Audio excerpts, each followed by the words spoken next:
నమస్తే మేడం, నేను ఇంకా పూర్ణిమని. మీకు ఇంత తక్కువ టైంలో ఇంత అవకాశం వచ్చినందుకు ఎలా ఫీల్ అవుతున్నారు?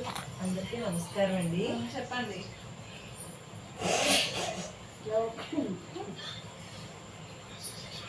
నేను వాకింగ్ స్కిట్ ఒకటి చేసామండి. మా పెద్ద కోళ్ళలో నేను, మా చిన్న కోళ్ళు ఏమో కెమెరామెన్ కింద చేస్తుందండి. మా పెద్ద కోళ్ళు గారు నేను సరదాగా వాకింగ్కి వెళ్ళామండి. ఏదో చిన్న జోక్ వేసానండి, అంతే. హైలైట్ అయిపోయింది. అప్పటి నుంచి మాలేదండి. ఏం జోక్ వేసారు? ముందు నేను జోక్ వేసానండి, అచ్చు జోక్ వేసానండి. అచ్చు జోక్ మాత్రం చాలా హైలైట్ అయిందండి. వాకింగ్కి వెళ్తూ బాదం పుట్టలు 4 అచ్చు జోక్ వేసాను. ఇంకోటి పిల్లలు వచ్చేస్తున్నారు వెనకాల అన్నానండి.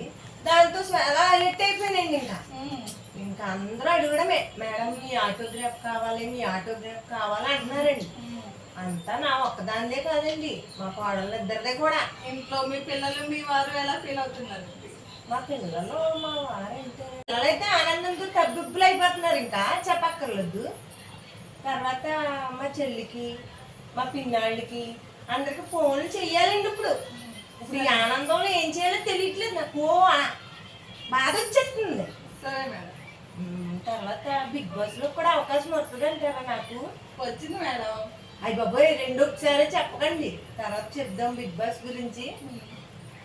తొందరలో ఏదైనా చెయ్యాలనుకుంటున్నామండి. ఏ సినిమా హీరోయిన్ కింద ఛాన్స్ వస్తుందంటారా?